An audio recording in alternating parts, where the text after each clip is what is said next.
ويعلمكم الله والله بكل شيء عليم. لا إله إلا الله فاستجب لنا. لا إله إلا الله حتى تخرج روحنا. وبالحق أنزلناه وبالحق نزل. وما محمد إلا رسول ما كان محمد أبا أحد من رجالكم وآمن بما نزل على محمد رسول الله صلى الله عليه وسلم. اللهم إنك أنت العفو تحب العفو فاعف عنا يا ربي. أعوذ بالله من الشيطان الرجيم. بسم الله الرحمن الرحيم. نعم. سورة يونس مكية آياتها 190 نزلت بعد الإسراء. أكو آفلين بها أمان من كل مكروه. أكو دنا بناي كبوكونغو بلا جلما. نيا كلام آفلين بها تاكن سكين. سين ولف لين غصوبان ولف. كونغو على كجنيه تسرو. كتوكا كلا أكاين غصوبان. نيا قرآن سورة نداني. أبوه ما كسرت يونس. biduruni kelna do jiginna ayan kemeni kononton kelma bakle ani kemi sigi ani binani kile harafu bawolofla ani kemenani ani muga anduru ajignoro e magande. Bismillahir rahmanir rahim. Alif lam ra. Allah alam bi muradi bi zalika ningo folenu ayatul kitabi ne qur'ana ga ayawi ayakimi ninkiri benendo akana ajaban yala nunun gerawa nasi mawye kabakoy mawye awhayna nanya waidi ila rajulin kaduro chedoma minhum kaminu yerewdola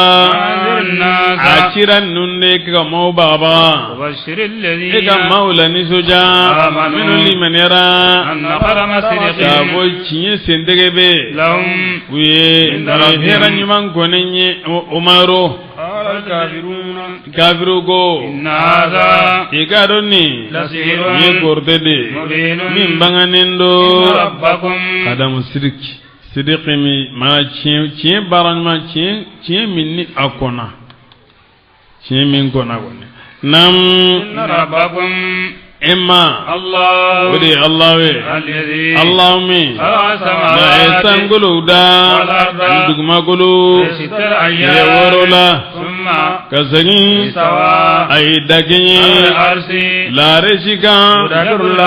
يكود لا دمفون يونجي ما من سبيل سنة دمباتي فالك أجنية دكوفي ذلكم الله يكبادي الله وربكم أيدي أو ماي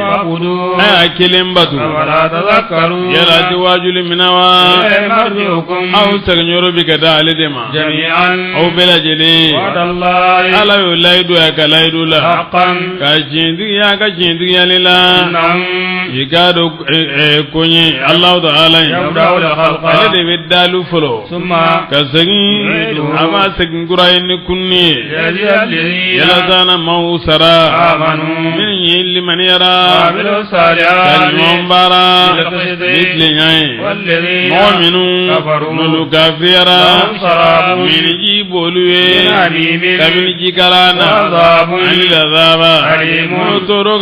بما نفن سابوه نوكيرا وبكافريا والذي على دي مساي جعل الشمس نايتلغي ضياء يلني والقمر كاكالوغي نورا نوروي وقدره ayetama jatimina jiginyoro mugani seginye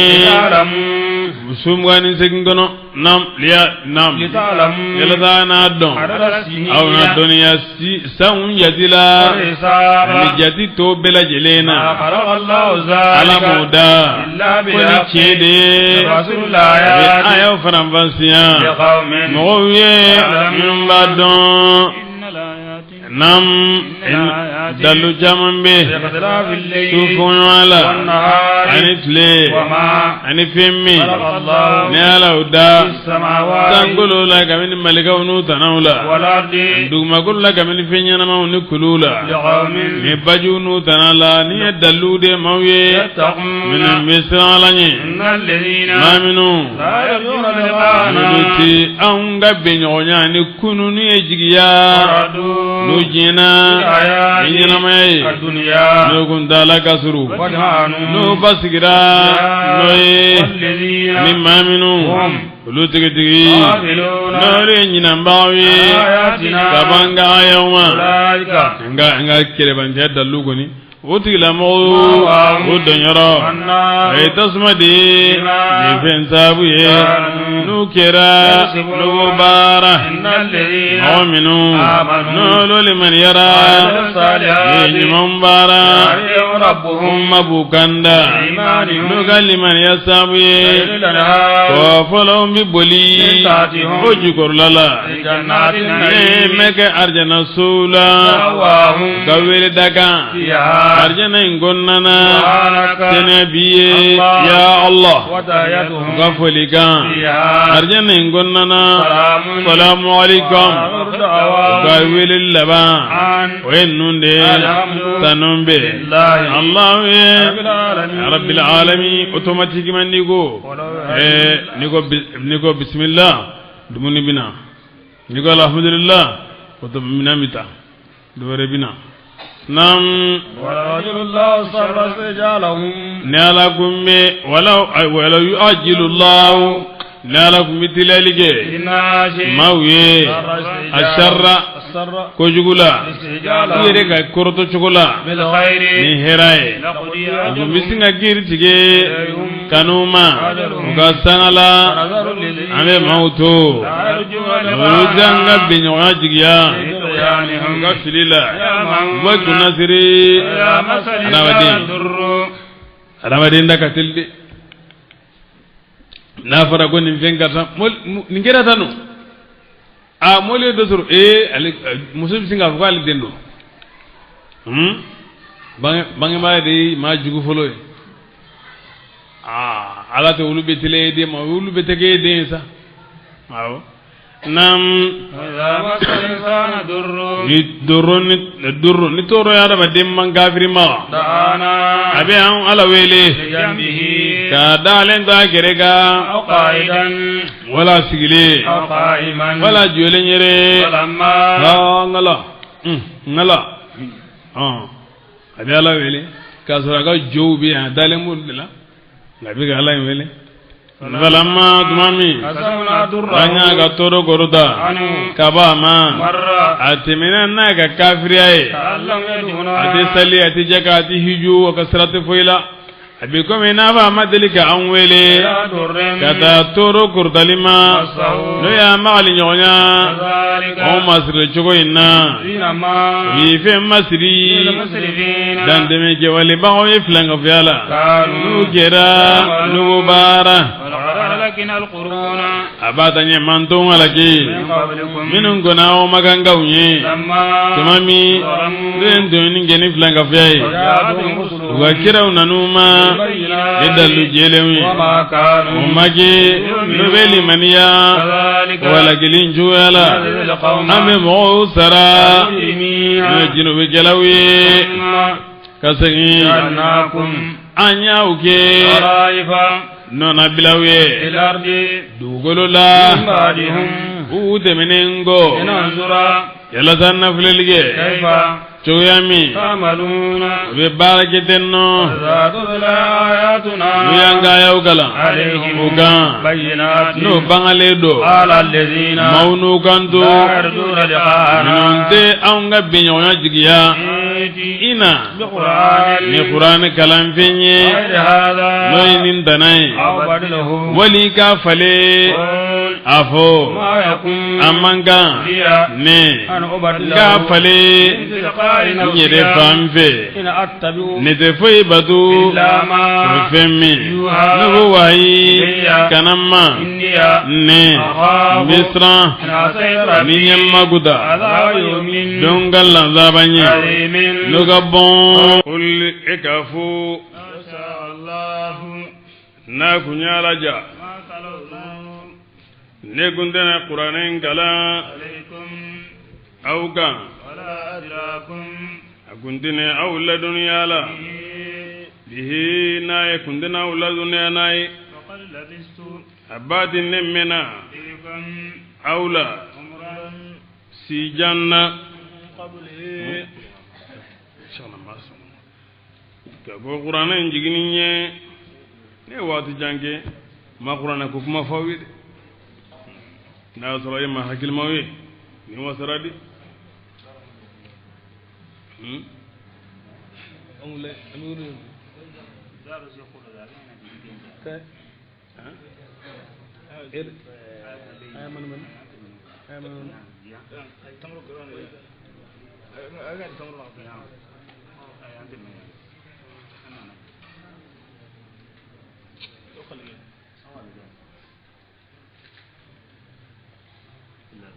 قل أما بهذا لا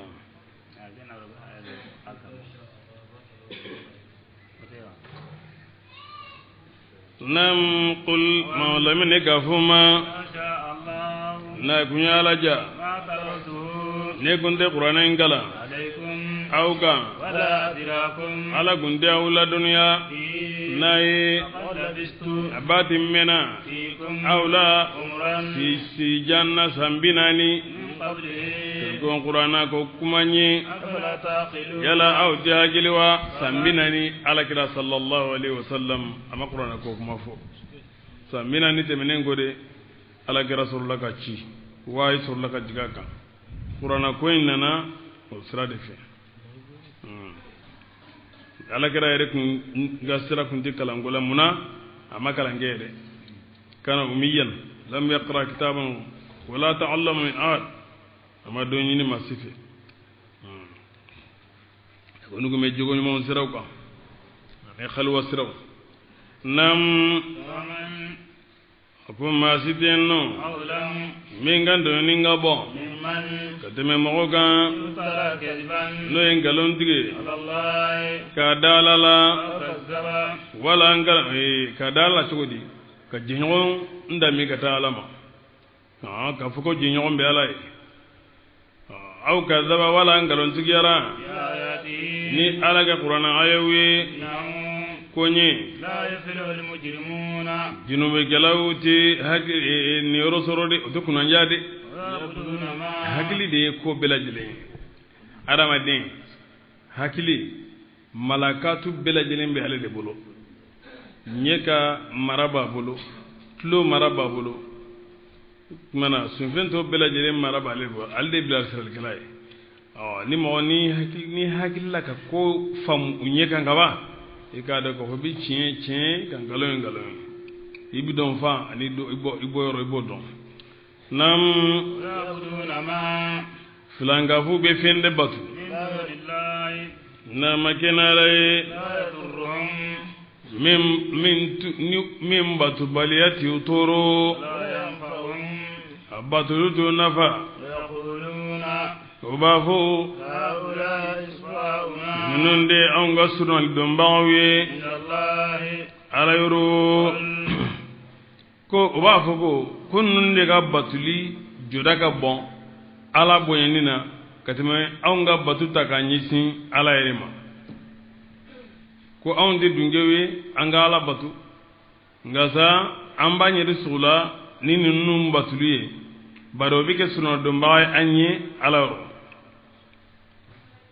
mana abruhum illa liqarribuna ila allah zulfa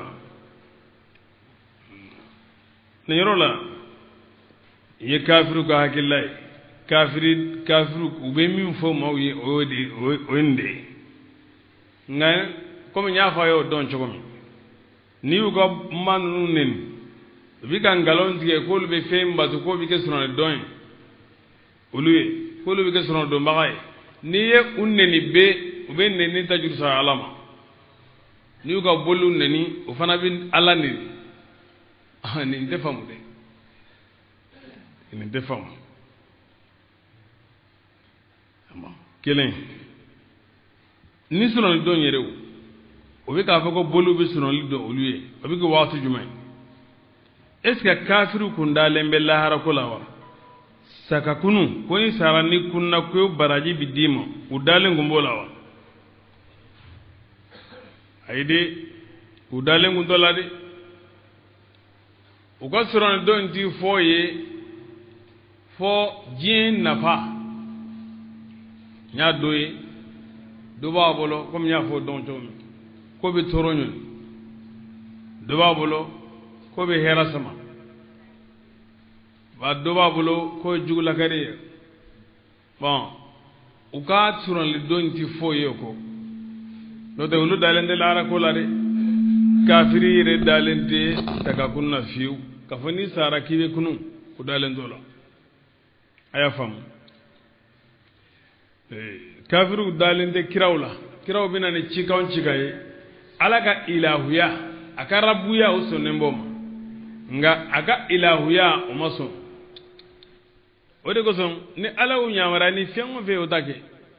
na ku ka femfe to utake kiraw cirani fengo fe otudola aya fam mana yondo benno alaka nu kana ala ka hagali mandi anni uma parce que dina nye fam yade ya fam chogomi ibe barake na o chogola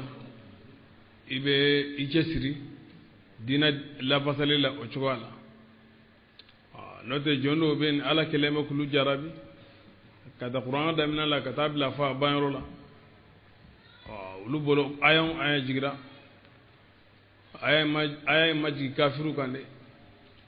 mo were wutere silama minun fule aw ulu koro yanno ni unuti hakilla kelena ayan nu flanga fuya ayan nu be jigira dula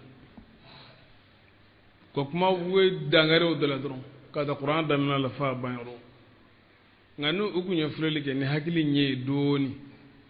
ukumbe famya soro ka fonni ngande silama silama minun ga hakilla jigana defo be silamenu nga akida la olu be latle olu ka lasike tle ga singa jegulu ta ko kerum aba nunu bitande o ma cleaning te kuma o chugala ma kikun te kuma o chugala o ala keleme ka anjarabi din nañu no ko sube sanu hada journalisme dina mo de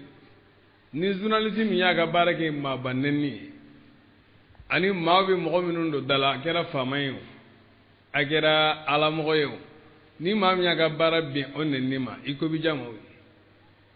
ay ko siman ibai o de lamini kadi mo yekati me mo to bela jelenga parce que daga nenni de ka fitna mo gori de ko ambe kera fitna mo de nenni de kada nyi ko kal no lago sidron ka mo ne no de kada no te nangu nye jetimna ke doni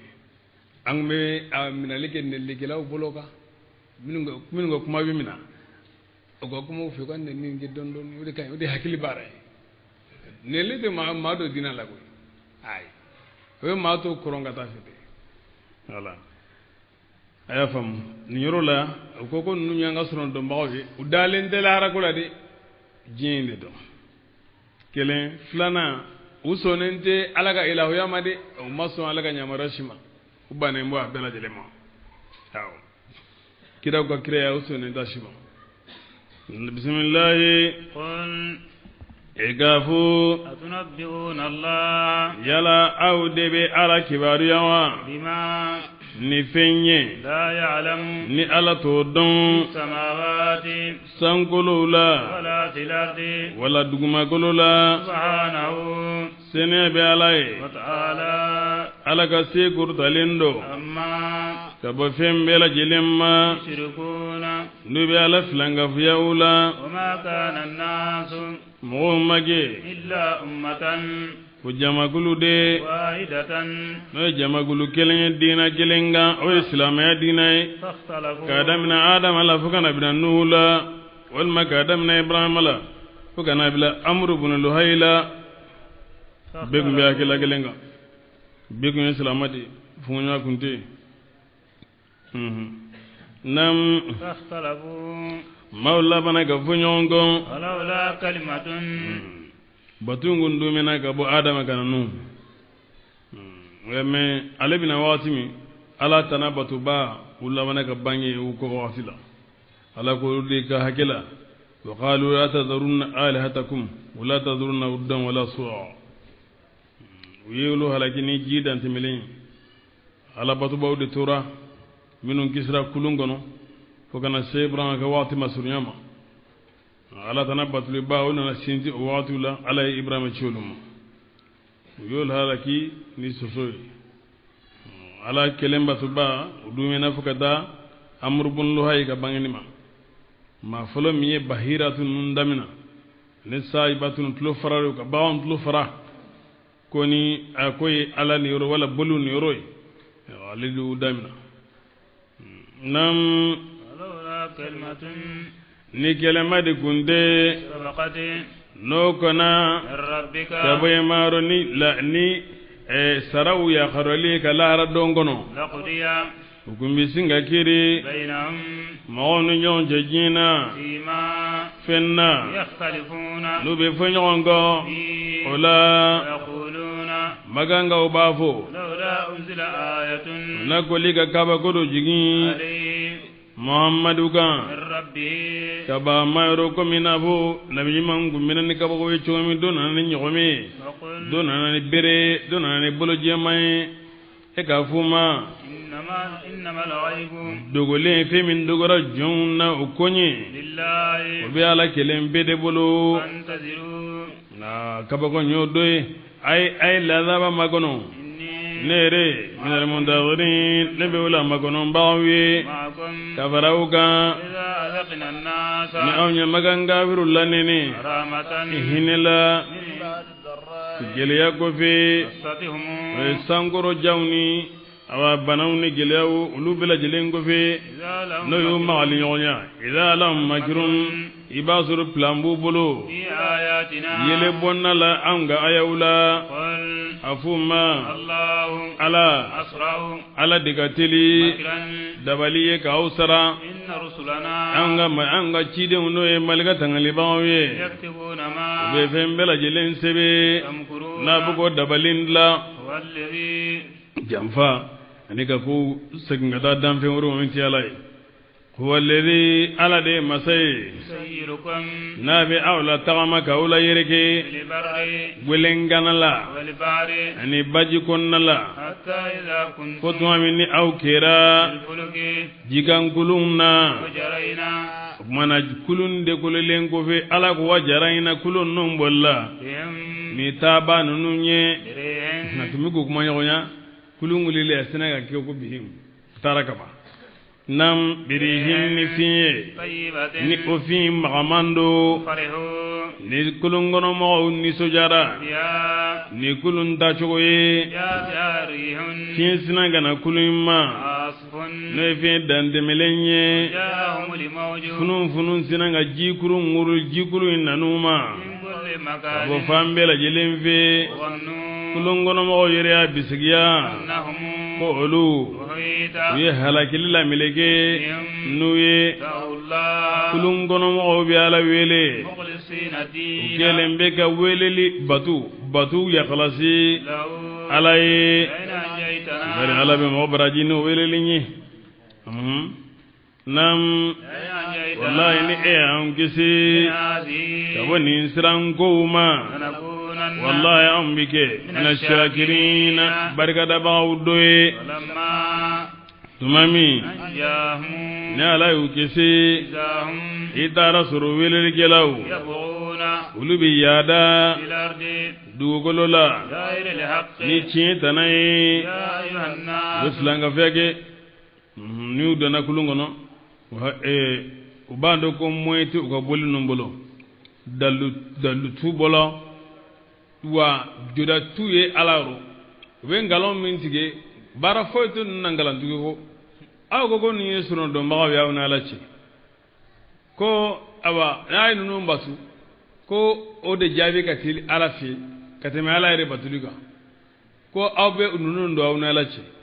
bon est ce que na asro ci yere ko ala ko bi aw ga batuina kadro numa ni kulun kele qur'ana yawe muna atolu wele na asro ci do nunu nye fewne nunu ala gasro na ba ubatu ala de ko so de wawdu sukuna kulun kele qur'an ati pawlu kuna bilew ay ati pawlu kuna de abisinga ala de wele se abisinga nunu de wele bala ma ko bola o wad la katim hali gwelengana ka nga memin fiye kafiri de dron kafiri dalenti kafo ala ne batuka kan ala ka ilahiya asuni dama ka kolo ala ye kafo allah tabaraka wa taala ka kiraw cinga soma asuni doma abe feminum batu abu batu de dron ma ko nyini dawdo ubolo ani détournement ko do ubolo nga ni agwana udala ube ngala inde wele ubana nawo ube ngala inde wele na agwana udala jiko no nawo ube ala de wele no mala wele ube ala kijila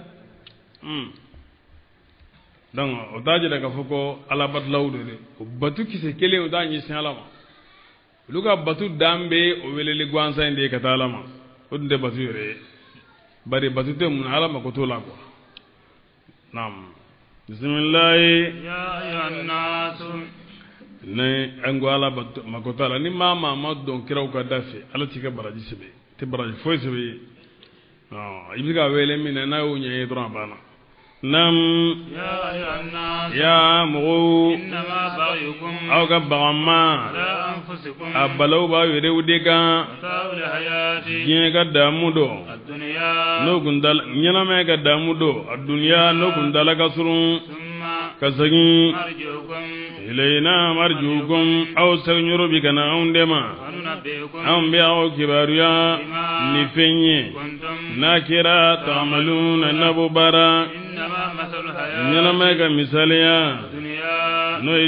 nyana me gundala surunye kama in bikomi na fujide anzalnahu na jinjigi min as-samai kabani sanche fakhtalata nabatu al-ardi dugolo falen fe unzina ganyami bihi nae mimma mada habata konte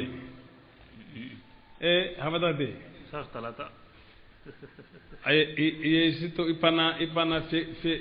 fe brûler ay fe brûler fakhtalata nam kama tangi innama mathalu ayati innama anyama mangudu dunya no ejinye kenyama yae kama in biko mina fojide anzalnahu nanye jinjigin min as-samai kabo sanve fakhtalata jin sinanga nyami ni bogoye fen la jere fakhtalata ya lakali kaban nafima ko nafi ujora kalangela do ko nafi ko ale jora fa khitalataka ajora oka ko fa khitalata jini munne nyamina ji ani bogo no e dugu koloye jini o de nyamina nyona ka noni ni sanana e baye dugu kolo bisinga ke bogoye voilà bihi nabatul ardi dugolo falen fe mbe falen ni o bogoyndi voilà ni jin nyamna bogoyna dugolo ka falen be mbe falen node yaw abe none obo none ami nono kacha nabatu mi fleya o e mubtadawde nin kalan seranka nga ma minu ma jo comme na fangu nye febru la sitan chokomi ambi se ga facar suko werla minin degele wala nabatu bige failu nam wala na ifalen fen nyamina ni sanji nam fakhtalata jini bogo nyamina jini bogo nyamina nyonna oyoro bela jelenna jini bogo nyamilen bihi nabatu lardi dugolo falen fen faleni bigeno osabuye tamini fenna ni mawbudun ani ban botuma mini dugolo mina ninge amma sirila deka cenya ni dugolo dunge yoro ya bisigiya ko olu seba audo aka anga kiri nanama sula wala tlefelala anye sinige fenge tige fenye komina fa kumake ni kunungoye jibi wuli ni chwala ni samedona yoro bibike bingene ngani samea bora bibike fijalangwe no jimbo chugodela kadhalika uchugendela ambi qur'ana ayu banga mawiye yatafakkaruna min metasi tafsili ngorode ka banga ka faramasiya kwa nam ala beweleda ila daris salami kadro kisi dumano yarjene ala ko ganye ala bigamwele kanga limaniya nandara alala ka falaye ka toalaye ikado ka fala bi darus salam de di amma arjene do namba najema dono odi ansaray nam salami re ala todo di nam ala bi nam ala bi mo kanda na oti la mo kanu ila siratin ma nutlenindo alusina arjana be lilladina mawiye min yabaranye ni liman yayi ni jidili nye jumaye wayara rajati fuleli kala ire fulekon jun yomazin nadratu ila rabbiha nadra nyeda do be uchekan ubiyala fule ala hijabu bo anuche ka idraku duma usikalai nam wala yarhaqu wujuhum qatarun ago finyatu nyeda ulabo wala zillatun wala duama ulaika ago tigilamo ashabul jannati lude arjana dungewe ulu tigitigi dume baga dewe ala walladina do be ale watibe do bay salwatu hakela do be ati dogolula na kundu goro dawla doron kumu yerjeti suwe nam walladina ago nam walladina ago maminu nyima yage ko arjana darsalam bolu arjana bolu ago walladina maminu fana kasabu sayyati noli juguma mbara ko mi flanga fiaw jazaa'u sayyati juguman sarade be utigla moye misliha ne ga juguma nyonaye taraqum zillatun doyamma bewlu labo ma min asimin tangale bagate lahum flanga fuye min Allah kabalama ka'annama ghusiyat wujuhuhum abad abigo minafo wulu nyedaw sirli nyonya kungurundela min al-layli min sudibila muliman no dibiya lendo kojugu ulaika umangu dujugu tigu ashabun nar de tasma dungewe lu tigitigu khaliduna dume bagadewe fiha o tasma fi main gono wa yawma jen tasma obi lembo milla jana ma tasma o fi lendo wa yawma ikadon tasi nasruhum domi nambe danfe faranyogonga jami'an danfe belajele thumma kasagi ambafu lilladhina mauma ashraku minun filanga fiara aitu anula أو وشركاؤهم أنا جينا بالو فزيلنا أي فرام فزنا ليجي بينهم ونيت لمن جونجي وقال شركاؤهم على بابكو أمتازوا اليوم أيها المجرمون جنو جلاو أو كابو أي بول لمن جوني يونجي أكم برسالة من يوم الجنة شومي يانو تيا لا أي بوي نام وقال شركاؤهم وجنيان بلونغون ما كنتم أو ماجي إيانا تعبدون بأم باتو أكون دام باتو أكون مشتان دي باتو فكفى أو سرا نعلي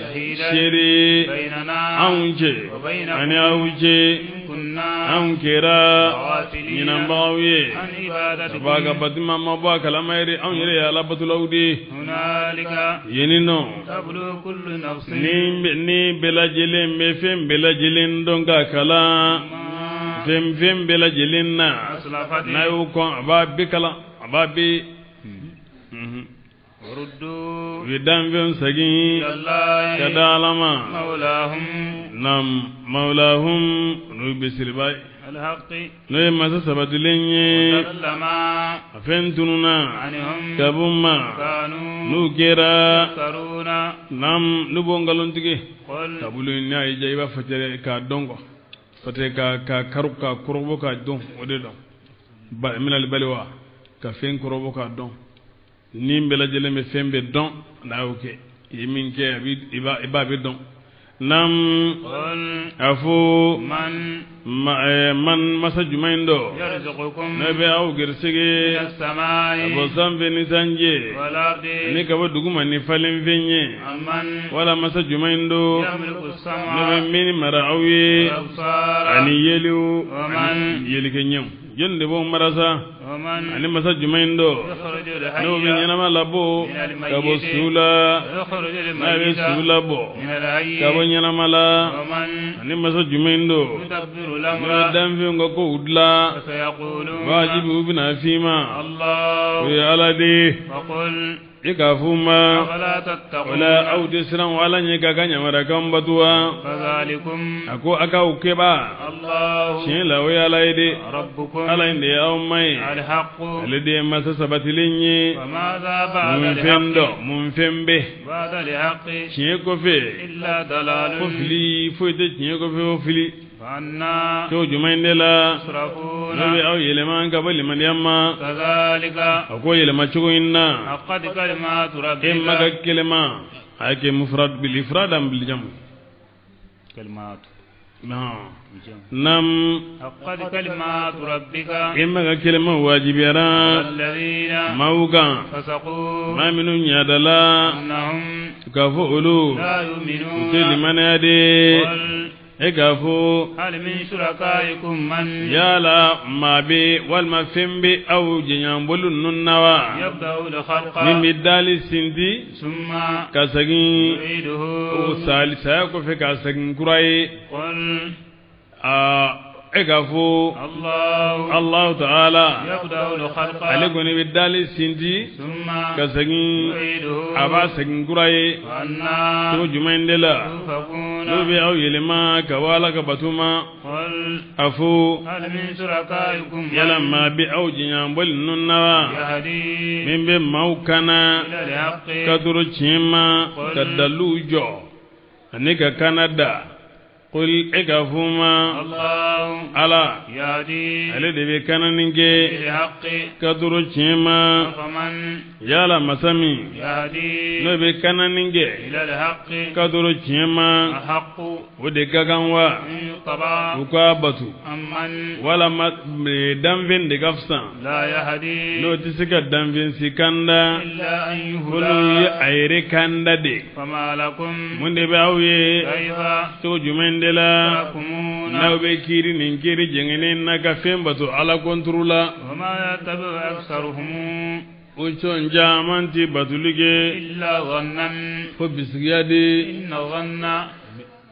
bisigiya لا يغني utenafanye من الحق kamini chela shayam foila إن الله ala عليم don geladu بما ni fenye يفعلون nubo bara وما كان هذا mana القرآن jomi no duskun faran liman yai Allah haka naam e ka do ka foko ala ka kelebanti o bitwati ko diskuna naama kini bisigay al murad bi zanni khilaf tahqiqi shika ni wame babidan shika binkono wa hada al kalam fi aql al kuffar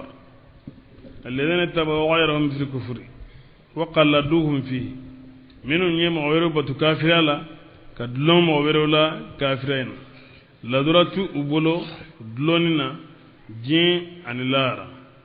ngalimana jo min disgun ya kala silembe ala kula o min disgun farani limana yayi ni o maseka dalujo tawhidi kam misali ala na dlona ala dona dola wala mazhabi dola ala iga do gafo o tini ndoyede ay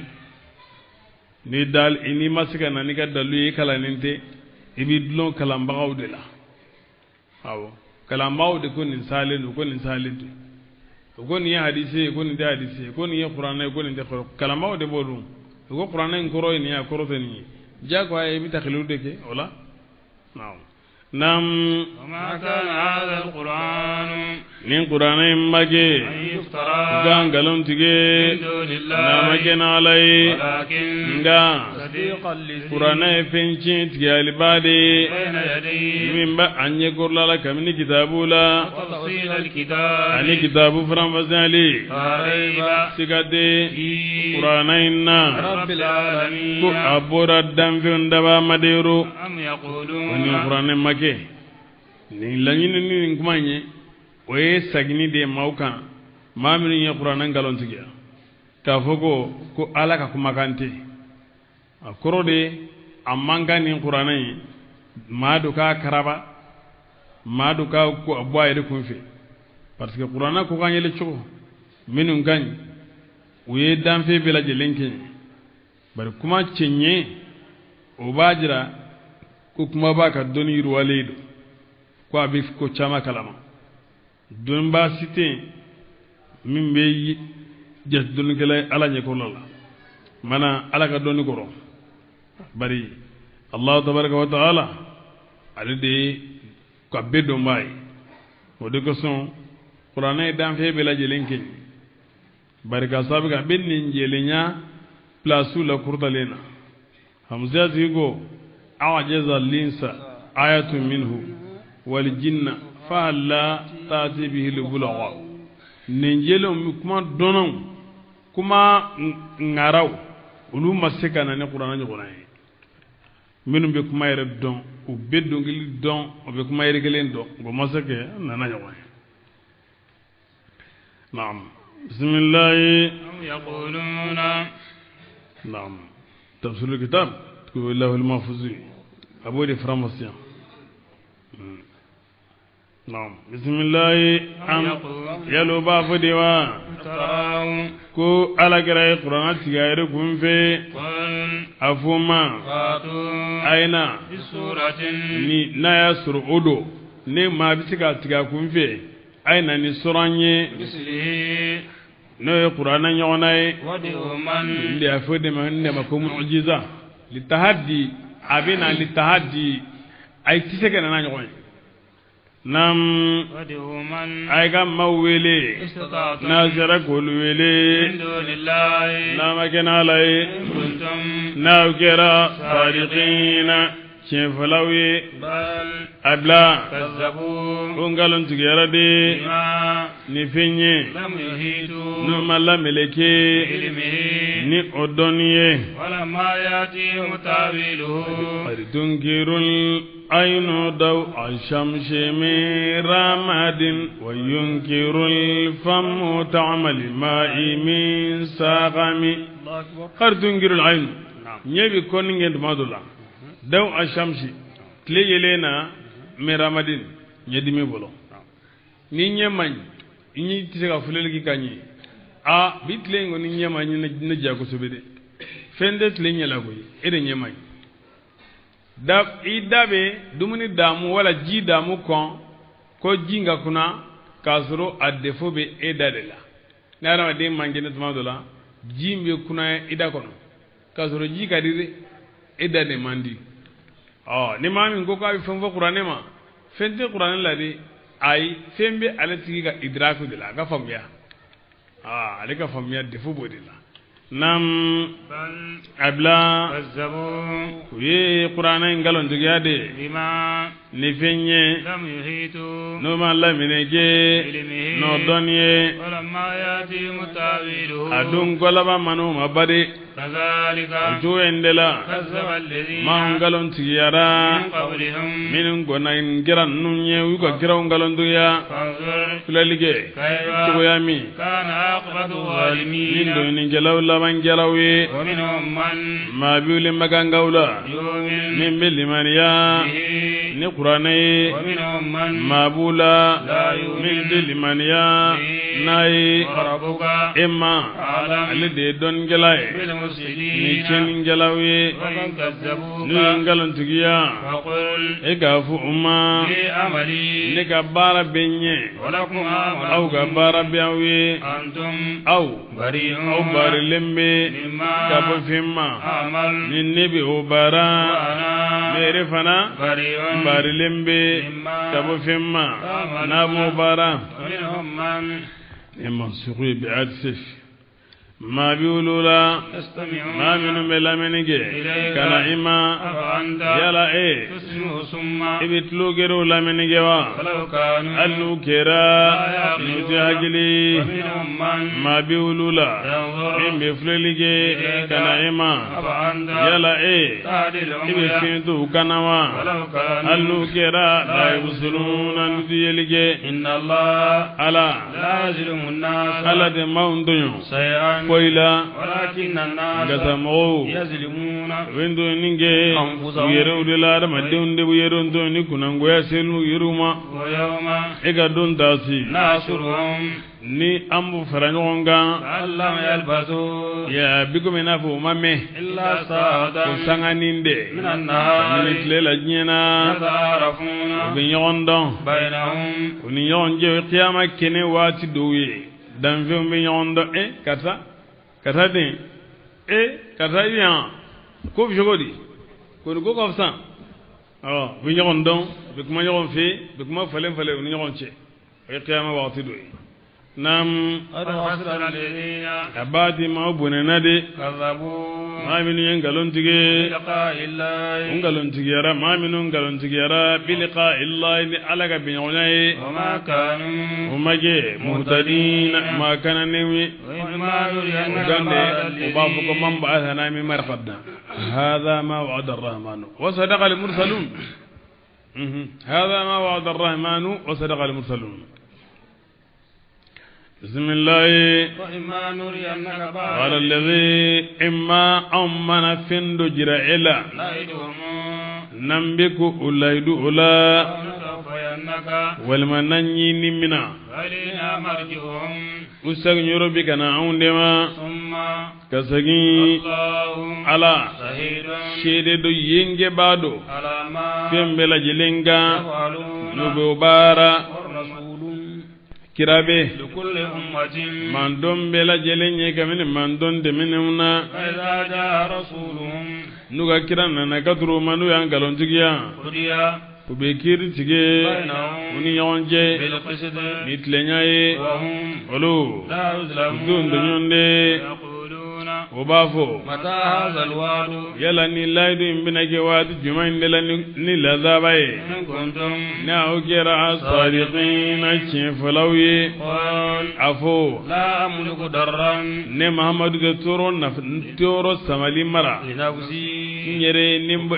toro nyonni mara nyere nimbo nyonni gabomma ولا نفعا wala nafa samani إلا ما ko femi شاء الله ni ala yo kanu أجل nam ni ala yo femi lasige kan sewla bisola nam أجل igado sanga debe لكل أمة mandon bela jelenye إذا جاء أجلهم ni mandon nunga sanga fole nana ولا يستغفرون ti ya kharu ساعة ali sanga fitinni ولا يستقدمون tibla wati ni ga idon sera wal mega wati sera vida قل afo أرأيتم ayin kibaruya آتاكم عذابه ni alaka lazabana nauma بياتا sufilala أو نهارا wala tlefilala ماذا munfindo يستعجل ni المجرمون junubu gelaw be kordo منه okoro ثم yanam amantum yala awli manardewa إذا ما thumma idha ma kasagi idha ma waqa nakira nam ibi asuma amadum asagira awli manardewa إذا ما mami nabina a nawli manarna nabina fengelengo anyela yelengo aw wawli manara limanade na fanya hore fen yelengo nyana limana jura tende ai otemina yala stande limana yakuma yawa wati de limana lade وقد كنتم abati au kera تستعجلون abi kordo na naliye ثم kasagi قيل uko للذين noma ظلموا ma minun duninge ذوقوا ay neneninge عذاب الخلد dumalika lazabala هل تجزون tiau sara إلا ما ko saradila كنتم na ukera taksibuna na bubara ويستنبئونك lamini ubi iqbaru alini أحق هو ya la laidu nye chedewa قل ka fukununin bike do bita janama la do bita arjinina kul e ka fuma i chedonde وربي ngallani mai إنه iga do qiyama koy لحق wallahi che jelindo وما أنتم aw mage معجزين ni ala kenyembawe kataka ala dan ولو أن ما hal na kun ya soro fem bela jelembe لكل نفس ni bela jelenye ظلمت min ya yere gondo ni flanga fiyaye في الأرض fem min me duguma golola لافترت wallahi kun ba yere kuma bo bihi noy وأسر we الندامة nimsa dugo ko kun fulula لما mali mana minge ko damina la ubo dogo we nimsa langa sauti fo mai lamma tumami رأوا we la العذاب zabai وقضي we kiri tige onionje nitlenyaye ulu la yulamuna utindonyo ألا chedo إن لله ما ikado ko fembela jelim biaraye في السماوات fembe sangulula والأرض ani fembe dugumagulula ألا chedo إن وعد الله ikado ko alaga laido حق ori chende ولكن أكثرهم gasa usunjama لا يعلمون uti adonde هو ala يحيي ale debi nyana malige ويميت ale debi fagalige وإليه bi ترجعون aw sengada dima يا أيها الناس ya mogo قد جاءتكم موعظة maganga wa badi wajul nana auma من ربكم ba mayro وشفاء ani fura لما penye في الصدور nimbe disula وهدى ani kana ورحمة ani hine للمؤمنين limana jonye قل atlo benna wajul nana auma qur'ana wajulu de kaba mayro wote menengo disi kono na fe banam hakilila chenim sigaw abolu frake kana fana do kabo filima hine do akumana awa limana jonye nam قل afu فليفرحوا agobela jelenga ni soja بفضل الله ni ala ga saundiya no islamai ni ala yake islamai ganga ni soja no ye وبرحمته ani ni ala ga hine bela jelenga ganga ni soja ni ala ga hine fana ye وبذلك فليفرحوا ga ni soja no ye de هو ako o خير o de gafsan مما kademe fem bela jelenga يجمعون bo faranyonga a ko bela jelenga ni soja ni ala e ma mingi islamai sonni to ko fete alhamdulillah rabbil alamin ala yangi islamai ala ganga islamai sabati ala gandu maga ala gangunu aga ikado islamaya fuitabo ala ga fsondiado odemenengo wa bi rahmatihi ka qur'ana fana dama qur'ana fana hinede yin hera lara hera be qur'ana ngono ko magandi sojano ide ke barkada alay kana jo qur'an la de ni alay qur'an doni noyima ni talal ga miri ko awa voiture nyumantigi do beno sangawli ko ko aja e ya miiri dusukuna ko minin batiri min filɛ nin bolo nin y'a diya de n'a kɛr'i kɔnɔ ko de ka fisa ni kuranɛ ye dɔrɔn i ye fɛnba dɔgɔya ka fɛn dɔgɔyalen k'o bonya ala kɛra ko ten sallallahu alaihi wasallam foyi ti dɔnni kɔ valeur bɛ dɔn na ɲɔgɔn tɛ diɲɛ kɔnɔ foyi la ولو أن أهل العلم صانوه صانهم ولو أظلموه في النفوس لأظلموا دون قالوا نوغي دوني فاليري تانا ko doni ngumbu wasa ngumbu tang anugo doni mbuya udu sukuna ko mo fana ngumbu buya nam afu ayin jabariya finna anzalallahu ni alaw jigin koda lakum awi rizqan kamini gersegela waja'altum haraman ayi haramu ge minhu kamini o gersegenna halalan ani dagale qul ay dotlu fara ka dotlu sogo ka do labla ka do geji wajmai qul ikafuma Allah yala alade azina jenawa lakum awi ula am taftaruna wala aw be ngalonde tige Allah kadalala ma dhannu alladhina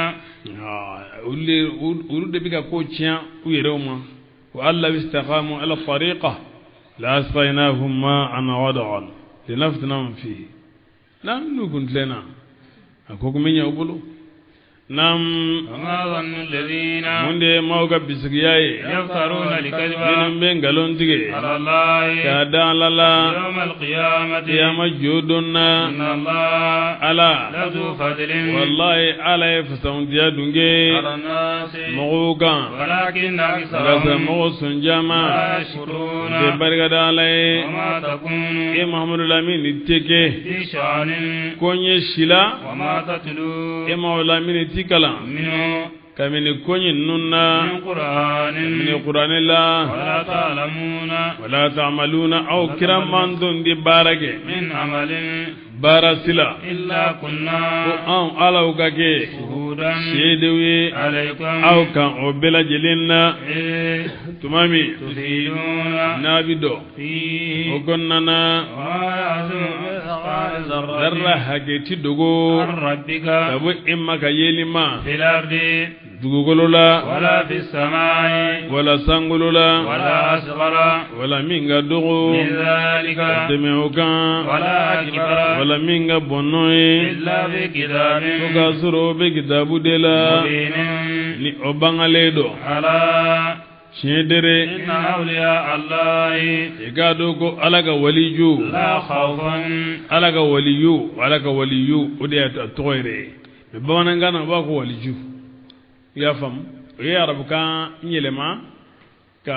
afachari manaka koroda ma lugado dama ka kana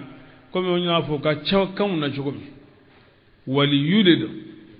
ba ko waliju cheni dere cheni mindo ba ni ko waliju do ba wonon ba don ga fay kambe waliyu dem wala mambe ba wonon gamme do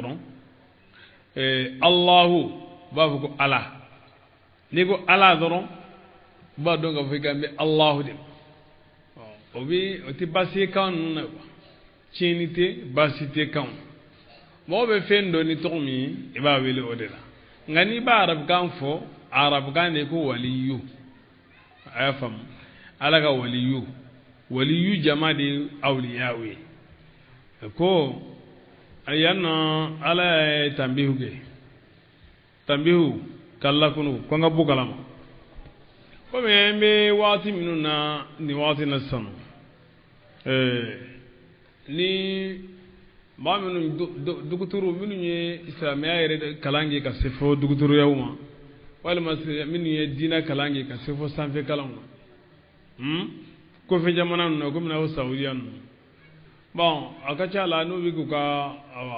de blasraluke ko blasralu ndaji da ko wali ju kerengere na mbala bono ni makanga nyi soma wala makanga bonya nyi soma bulu bajira de dron ka fuko tiere la ka prana ana hadisi ga dina tawla dron abana bon qur'an hadisi bi dina ta odi la dran bana bon kana maado bonya ka timi ala kira kan ibe kana maado tidiri se ala kira ka balirma wala na njono bo kuma no chere langa ni wabe ko tile ngonna o kelebe ka mbe dusuku ncha ka ko be nyaama mbolo don gela mi mana kuma be kuma no de ni awa khutuba kalana min kalana be kuma no de ka valeri bo silamaka ma babbela kambe dagenye kambe dalage ala ko ayde akwai bu kalama de akana to kuma akama taw kuma sraw fere u kalana minu mbolo udo filila diplôme tigu yo bini diplôme di uma o de udo filila ambo fambe sakaka muna ala inna awliya allah ala ajra anga bu kalama mangande wala jube ala ga wala jube asurlaka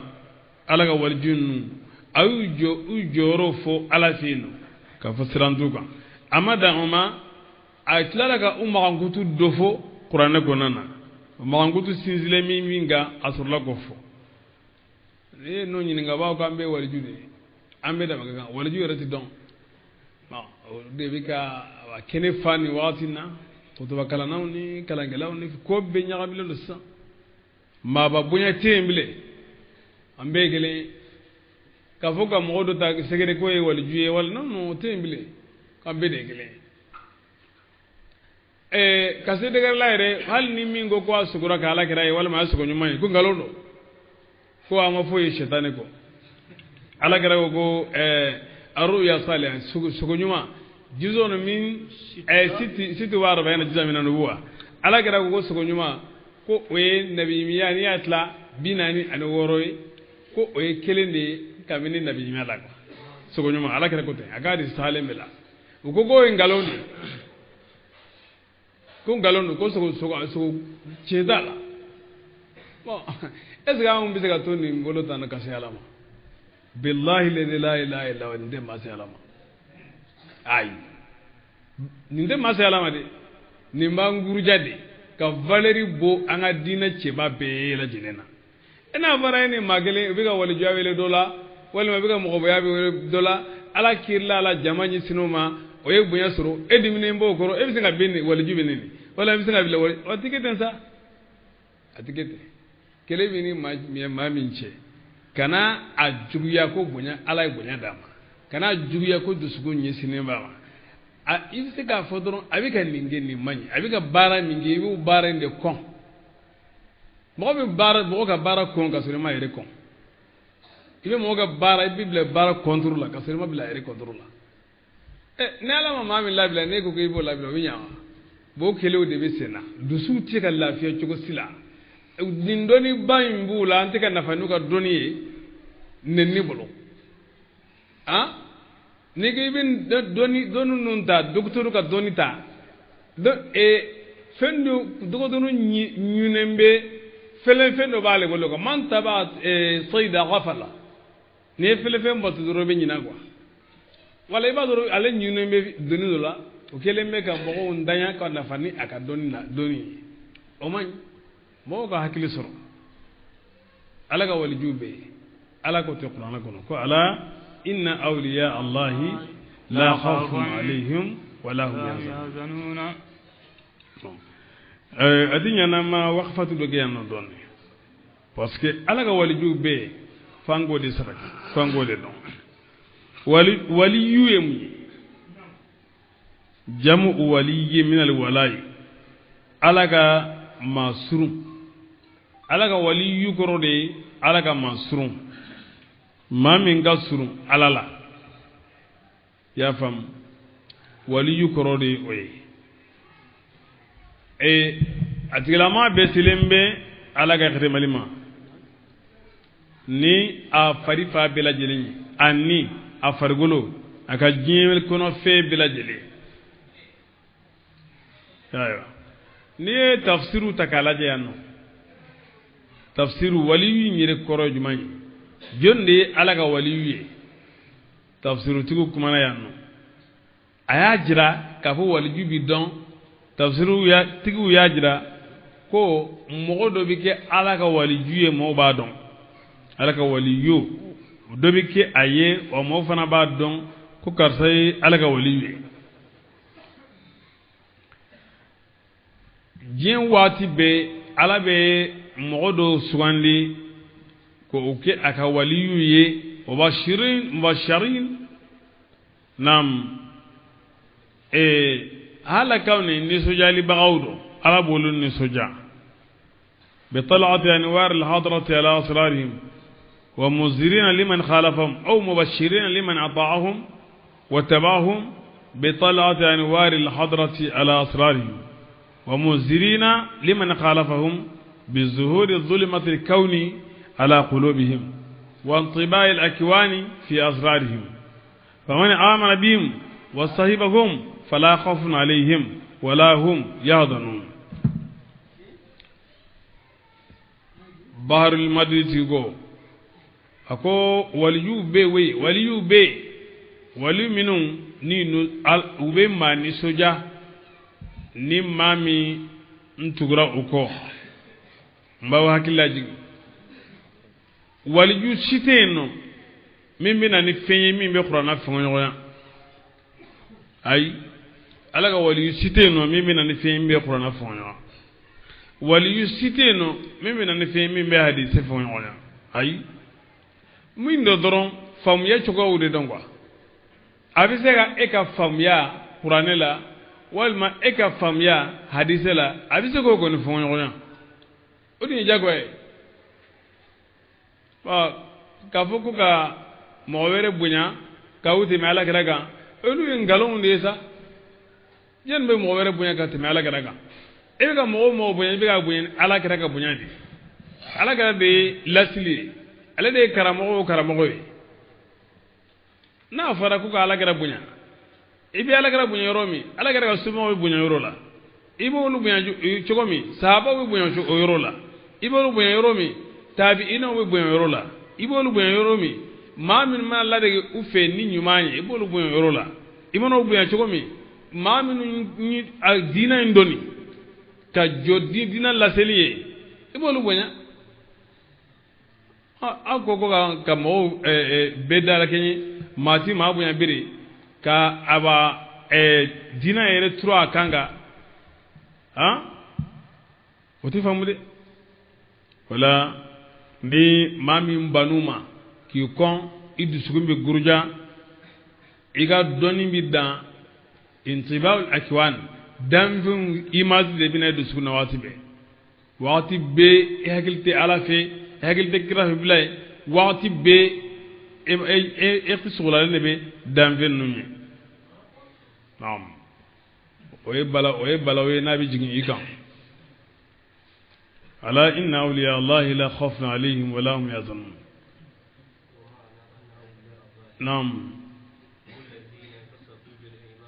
naam ako awliya allahi mu'abde minhum ma'an kutura niliman yayi kumana minu nga itiqadu sirlembe dallu yawla min yattigeli ganke qati'iyyu dilala dallu suguro makacha dallu min qati'iyyu dilala yele ma chogo sitala nindo nam o ikmana ani nyamara fiun ni ala ku ka minke obake ni ala ko ku ka min toy oba toy komi nafo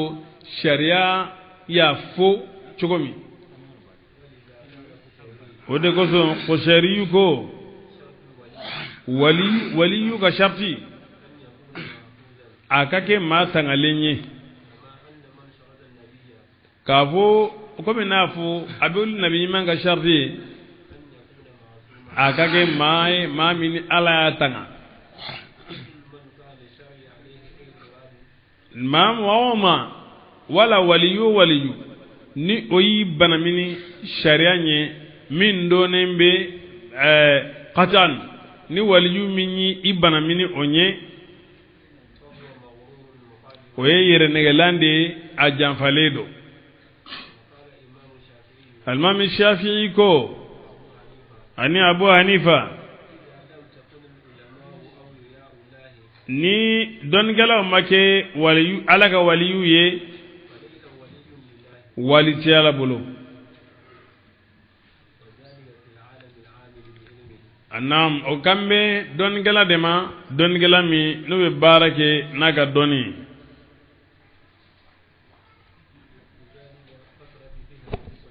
o de koson o ya fajari adi salena ako foy mato kamin nabi miyala fo ni sojali ko o de sogo nyumai abe hadise kono ko sogo nyuma ko oye nabi miya tlama yoro binani ani worona de dogo lanyine ni soja nye nyanamaya na no jinga nyanamaya oye malikaw jiginin de ni sojaye fatu kuma fi Allah ta'ala kuma bi kana okan kom malikaw be jigin ukan nam ay ni soja ne arjanaye dogo ni soja min fora nyanamaya la no jigin nyanamaya ode nam togodumai mawbi togoduman fo ani damve nga kanu uye aya fam mawbu togoduman fo damve fana be kufe nam fenko so ni oyo lagali gaba abi zarrima oko alagrama sallallahu alaihi wasallam yala che mbe barany manke mawba tuduman fo okan ako koye limana jonga ni soja telimande nana tuguni koni ala jomi nganu abe jibril wele aba fama nebe katafe mana eka kafe jibril ba kanu ko ba be wele da sanfe ko ala be kartafe aw ga kafe sangolo dunge be kafe ko fe be nyesinin kay dugma golola dangana modo ko ni jonya ya rasul ni ala min gabo naga seku doledo adu sumi noro abi fan noroy noro bi suru kaminola adusukunna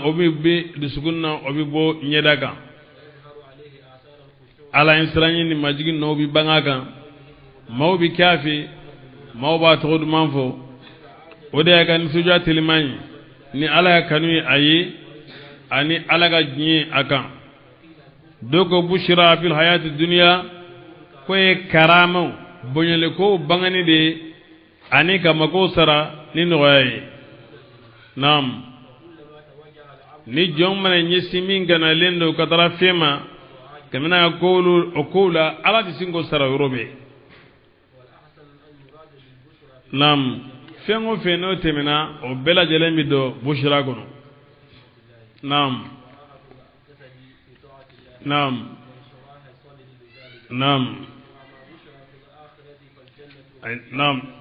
wala kome qisa inta akunana ay damina bay alako ya dunya man qarama ni fakhdimihi fa hina idin sara ma'na wali al-munhamik fi ta'ati rabbih alladhi ufidat alayhi al-anwar wal asrar lima warada man taqarraba minni shibran taqarrabtu minhu dhira' wa man taqarraba minni dhira'an taqarrabtu minhu ba' wa man atani yamshi ataytuhu harwala وليك تمسين كما في الحديث ويكرا نغانا علامه الاولياء اكو هم الذين اذا رؤوا ذكر الله تعالى ني حديث سهلين حديث الطبري عليه روايه حديث نصر شامل لكننا تفسير طبري نفهم هو ولي بدون اكو هو ولي بدون ولي ماي ني يا يرم درون ala ko de be jigi kono ni nye dara ka yoro min doro ala ko singa jigi ko ado be no ni nye daro ko doro fi jabi tigi uti ibado ka fo ndi mo gwansa yi wali yubi o chugo de la ala kira ni fo bebe na ka fana ko ya fo ko mana ko wali yuti don ngalondo abbe ko nti don do mo do bi seke wali yuye kasoro mo ta kala to biki nga ga fo ati don fiu en ngalo da bi abido ni ala kara ga ni kuma bari ni fenta man sen don okoro ki ya don ala ni wiye ala ko be jigi kono ninu jera fo negative do ila ni ala koko bari usabu zuhuru anwar al-ma'rifati likainati fi qulubihim ala zawahirihim zalik sir qawlihi ta'ala simahum fi wujuhihim min athar sujud Abu Bakar la-sammuku awliya Allah hum alladhina tawalla Allah hidayatahum ala besra minun kananima ulufana jo besra jolima ni jonya hake ala min gasse kurtalendo ani weleli ka talam na farago ni ala ka waliyo ulute mo wele ko ay nari ay fo lu dima ko ashabul ahwal am fulani am bitle manganjila wajuli blasraliu aya kita aya donda aya bota waliyu ka tasrai an ta ganye nga ala ga waliyu ni e ya le yedro ala ko daga bidola hal ni asuru sungun jalen da abi maya o islamiyya ga sai an fiya na sabu bara wulu da law islamiyya sai an ga jamana nun ga sabu bara waliyu nun ne la ni yedro ala ko daga bidola ni ye ala ko no ko kuma ire wanca o de ala ka waliyu amba jina ala ka fara uka ala ka anto uka mankoro ala ka anke uye kalande nyumawnyi ala ka anke uye kalande nyumawnyi nam o jogelende la ala ka waliyu ajoro idha ra'a dalaila qudratullah na sefi abi ala ka seba dalu de yola na fefe don abi alaka bonya de don ola na fefe me abi alaka kabako de me ola na kumana abi kumani ala togudumande na lamara abi lamara alaka batu de kono na yijija abi jija ala kodela ati farim fanganga gabo alaka kofulima ati ala tanaye ni adusukunye nindi alaga waliyuka mawangutuye wa ni tuguru ko fana ute fo hijra ila ni ala yere kelente ute ibla sira foyga ni alaga sirate ute batu fo hijra ila ni alaga batute anana adise salun yoli ya mafla kabo awa la sharima ako kuntu inda nabi sallallahu alaihi wasallam akwalikum mikirawo faqala ala grago inna allaha ibada ako inna lillahi ibada jumbe ala bolo laysu bi anbiya nabi maunte wala suhada shede suda ay ni lame ko sobere ni ya hadith sahalende masima angalon tigiya hadith dunawla asalendo ako jumbe ala bolo nabi maunte wala suhada shede sute yaqibiduhum al anbiya ngan nabi mam bi nyebo ufe wasuhada shede su bi nyebo ufe bi qurbihum ugasurnya koson wa maq'adihum anu sigiro koson Allah yawm alala qiyama jodon qala fi nahiyat al qawm arabi ne go gebo manu lagosi kulu bodalaw ko mamangu bunyang kunu bunyamangam mu masugay qala ibe munyini asoro budala mo do be aba jama kerefe fajjasa oyi nyongidi ala rukbati akumbelen kuruga فرما بيده ay kerni ke na tege flay ثم قال kasinga ko حدثنا يا رسول الله ya ako eka ambaru nyona hadithina ya rasulullah عنهم ala gira eka ambaru nyona ka boma من هم jondo قال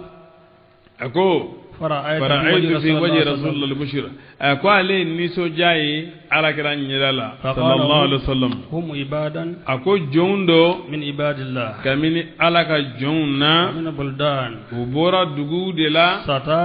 دوين چارنيدو لم يكن بينهم أرحام سينجيو مكه وني نيغونچه يتوصلون بها لو بي نيغون تغلي نيغونيا ولا دينا سيسانو ني اي ماوبي فرانونغا anga faso qabla hidaye bodo beno anna no de la obi bo fam bila jelefi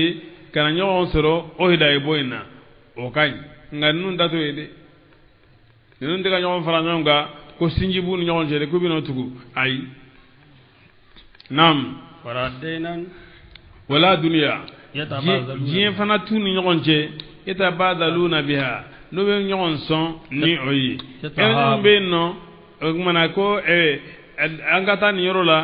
wa konguru be no ni min ganyana ni midima ay nun dato fendi dima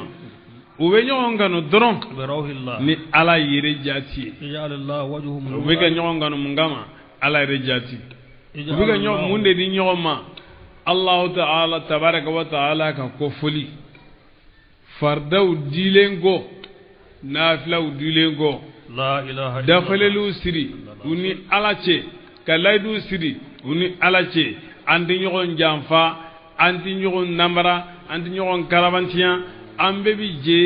ka ala kofo sogoma fe ani wula fe ambi je ka fardaw di anga ala kofo di fonya anye na ma fardaw di ajugola e ma nalma mane sigi iga jama chema ko wurri konnu ko ni mama sara ki ko kibiro janama la e o bem ma min sara astaghfirullah as-salatu ala nabi la ilaha illa allah ko obido janama la e dinata mi wa were jigira e ga min ala ta tegelene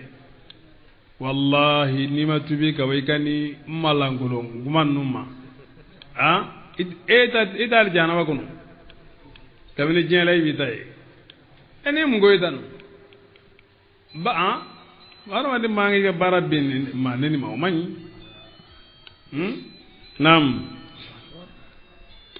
nam يجعل الله وجوههم نورا unyeda ubi fa norode ويجعل لهم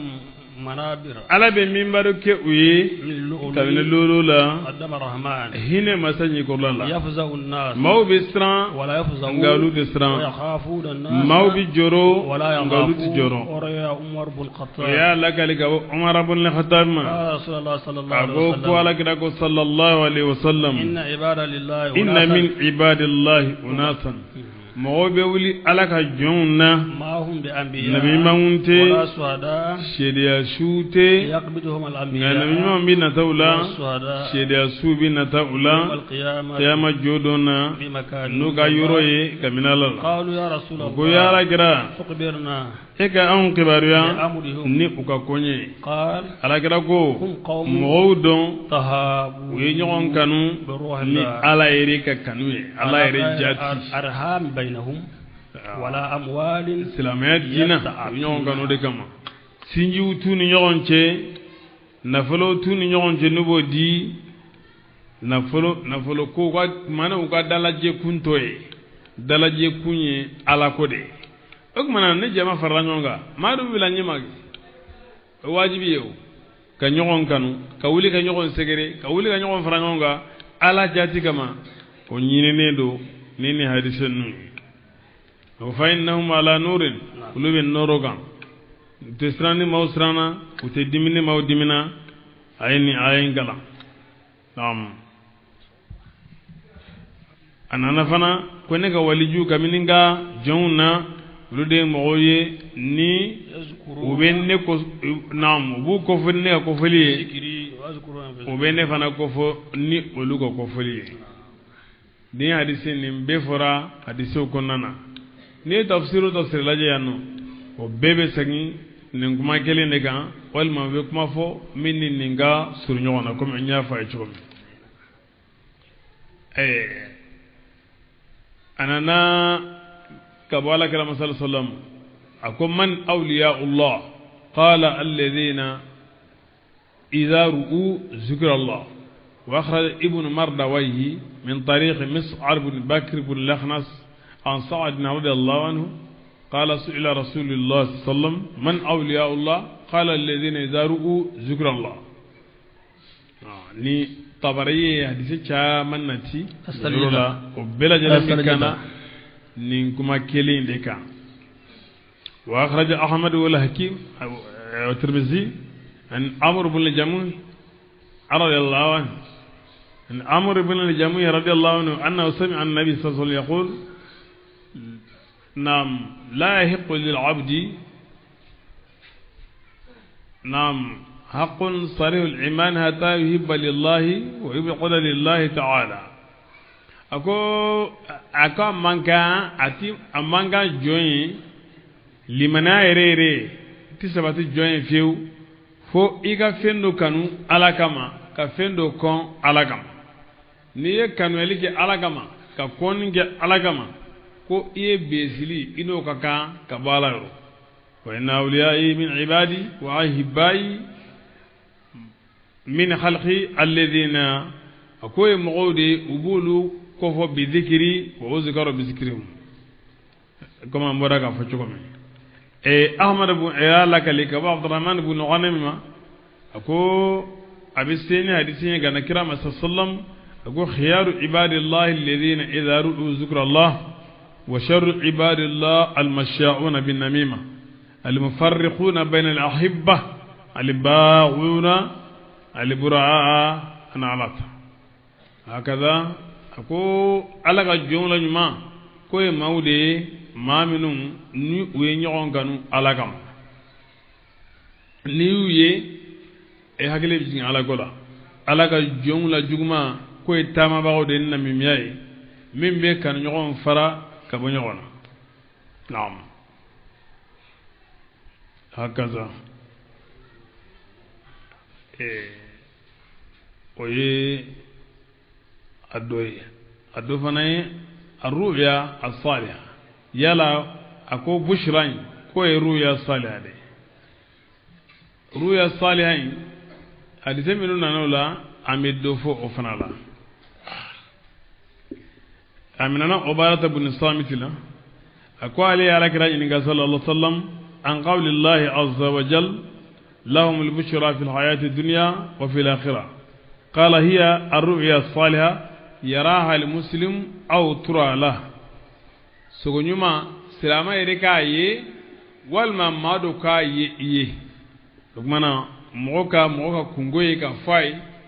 وفنا ينينبه سلامة كونانا ويامنا عطاء بن يسار لا كبا بدر دائما كو ويالي ني كبني ايما كو لام البشرى اكو اي ني غاليكي كبو فيما نما امما سلا نو ني غاليكي كباما فند مننغو ني كيرا ني غالا صلى الله عليه وسلم على كريم صلى الله عليه وسلم اكو ماما ني غا علاكا كو اني كامني واي نيغنا اكو هي الرؤيا الصالحه يراها المؤمن أو ترى له وفي الآخرة الجنة كجيتاي سكنيما لمن جنباي والما أباي لمن جنكفي ويامن يمان بن عبيد الراسيمة أبو الطفيل عامر بن واثلة عليه فانيا قال كركو صلى الله عليه وسلم لا نبوة بعدي إلا المبشرات نبياتنا كفي فنسجالكو نسجالكو أكو الرؤيا الصالحة نعم أمننا أبي هريرة قال كركو صلى الله عليه وسلم إذا اقترب الزمان لم تكد رؤيا المسلم تكذب نجي ولي سيونا لمن جونغا سوغو سلامك سوغو أتي أمانتلي كاكين غالوين سلامك سوغو كوني جي ولي سيونا أبيك تشيندي وأصدقهم رؤيا أصدقهم حديثا ما من فناك سوغو بيك تشين كسوبي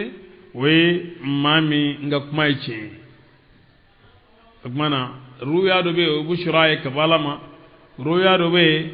aba o e fe mi soro tuma do adama de mo fana e iganga mi soro wala mi soro tuma do imazi bin adama ne na sobola mana hakaza nimi fenye nimi mandiye kana fo mai iwuli ka sali iga do oke naam naam tuzuru naam waljuya noni afladu yanno دوا كل من جنب والجوعي ولاية العموم والجود بيفهم ولاية العموم يفهم أو ولاية العموم نانغو أمباندا دولا كو فرنسيان ودي ولاية حق الله وهو لرجل أفاق من سكرته فتاب إلى الله تعالى مامي ni ala don ka saginga dalama wa adama ila alwafa'i lillahi ta'ala ay laydu da ko abe dafalike ala minga sego talido mfule ntubira ka dalama ni ala ga salamina ni sebe wa ndesa ngoble goy mbi ala batu fenfe be nyini fe ala na ka kirama na fenfe nyini fe mba bela jelenge be dafalige na bela jelenge umana fenyini neuna o jo nya soro sunfe ngolo mlabe no ulu tangani o nyine ni fe sunfe ngolo mlabe ulu tangani nyine na ife innengu itlo inye ibolo isen ikonobara ifaraji mana ibi hakito bela jelena ganga minge ko deke umanga minge ko toy iga hakilla iga hamme iyo bela jelenke nunun tangalla min gadalai ka okay min mandalai ko toy ibe fardaw di ibi jando fardawla a chogoyala kira alaka dancho ku janda bela jelena iti rasulan foye note be sunve undanga mana laru min bina la chokalna chan kuma bakur mafula linye wa wilayatul umumi anna uthani wilayatul khusus nona flana we waliya kerengerne وبه مولي جذبهم الله إليه عن طريقه فتولى استفاءهم وتربيتهم حتى يصفي نفوسهم الترابية بأنواره كما يصفى جوهر المعد بالنار أي الله تبارك وتعالى يسن جوم من سنيا نيمبت منengo marhala fulon ulte menauka kuna nase marhala flana dema ala yuswani ka ala ko jawye ku jarabi ala kola ukallamuni anuga ile malema anu ninja nyuko ubela jelembi ki ala ko de la mana komina fo mo bi ga burisanu iba asinen tasma jogomi kabo bogoma ulu senara o choyala onni sinalin tora o sinalin dibe dume obi korta don fogana se surunya dafalema katalama mana walijuaye ni martaba flaye ma bakrumba fula de mami ngoko be wali islama be wali way forbo wali ay nga alay minu gerengeren danno way walijuya kerengerne de on do tikelen tafsitu num bela jilin kumana yoronga be kumana niga famya hage ngani kuma nun daga laje o ka suru nyona wati rena chuwa kama antna sika labuli kala nga aka ko fam goni ka fu waliju alaka waliyu umana martaba fala chukojo wa hudo makulla utadu wa hudo makulla budalu wa hudo makku kutubu lu bela jeni martaba de surnya la katalama nayo kuma me akanu nakari karta don karta te o ti kasrala ni min ta don ibe awa dusukun siri min ke iboke ni ma min da do ibe tema kere fa bana wala bo kana sigi iga bara ben ala ga junyumo lakarlima ala ga junyumo sabdeli o te anga dina blasralu do de danga dina blasralu do naam bismillah ala kedon inna awliya allahi igado ala ga waliyu la khawfun sirande alayhim ulugan wala hum majere yazanuna nubidimi alladhina uluye mawde amanu ما من لمن يرى وكانوا نكرا يتقون نبسرا لني لهم البشرى لسجا بولوي الآيات نينامالا الدنيا نويجنيك نيناماي قبل الآخرة أن الله رلا لا تبديل فلنinde لكلمات الله alaga kelemawe ذلك ako minyoye هو ode الفوز ni rosroye العظيم nuka bon ولا يحزنك قولهم ikadon nirola ala be karama di aka walijuma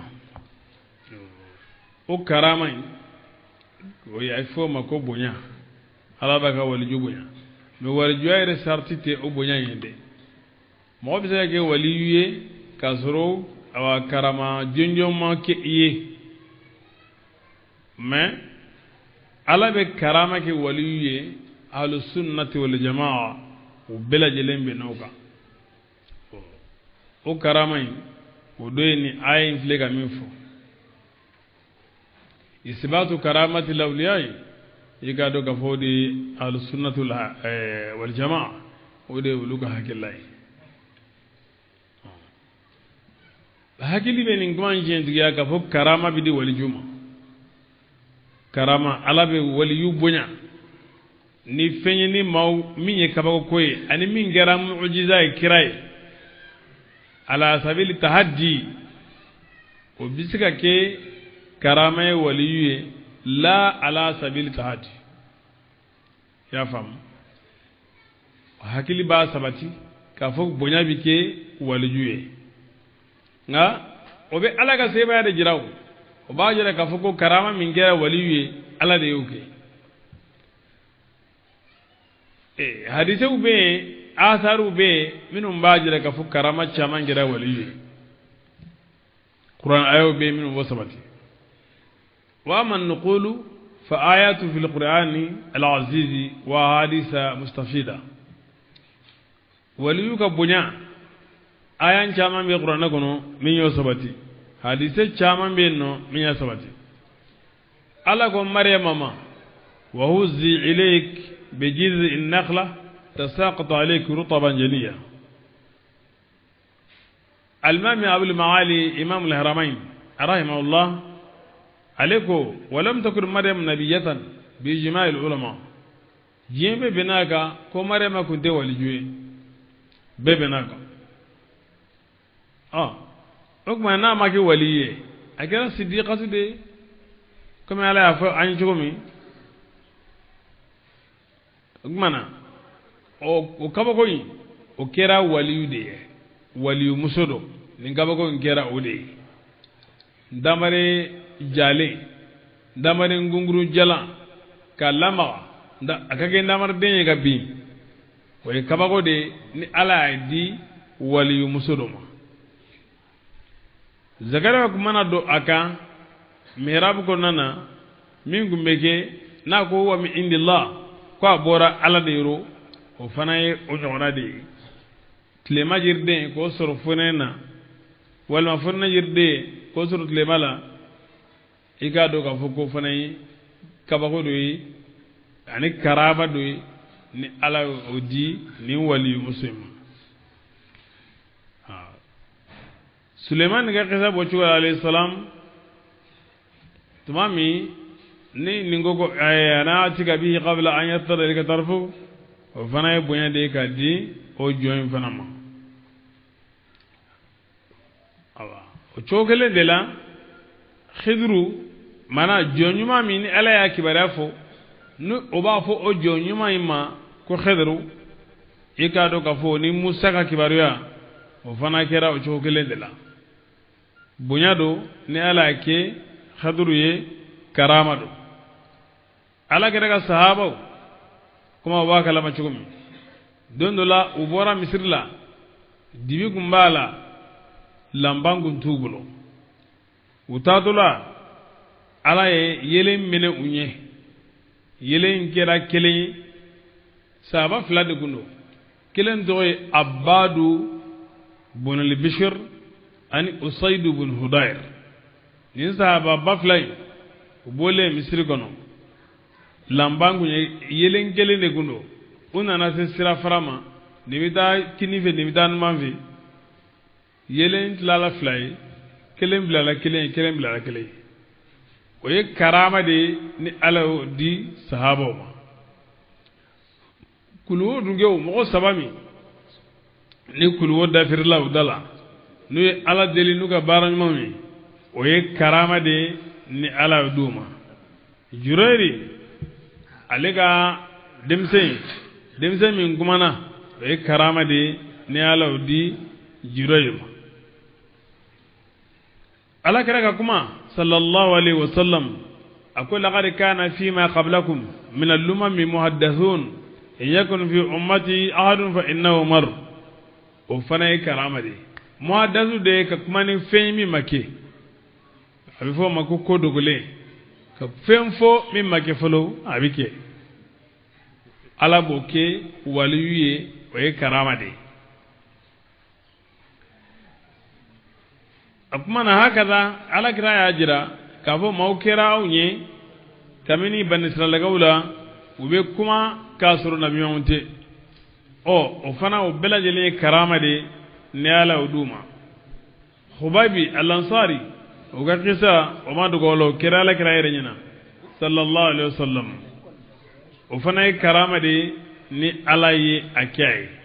Umar ibn al-Khattab ala karama kai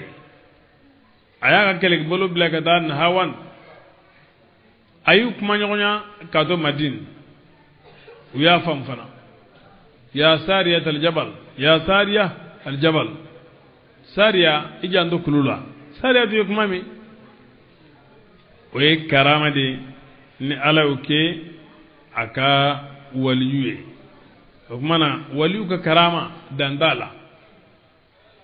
jami'u karamatil awliyai o kitabu dilalendo ala bunya minke wali dowe faranyo ga kitabu ye a kitabu be tabawula ne ba fe ganyana jinya nae e ba nyini ama ina ala fi alaga ku bunya jirana ya rabbi hakilla digu sikana nyile makaboninga lam ala yuhazinka qawluhum ko kuma kani dimi innal izzata ika dogo bunya lillahi bunya be alai jami'an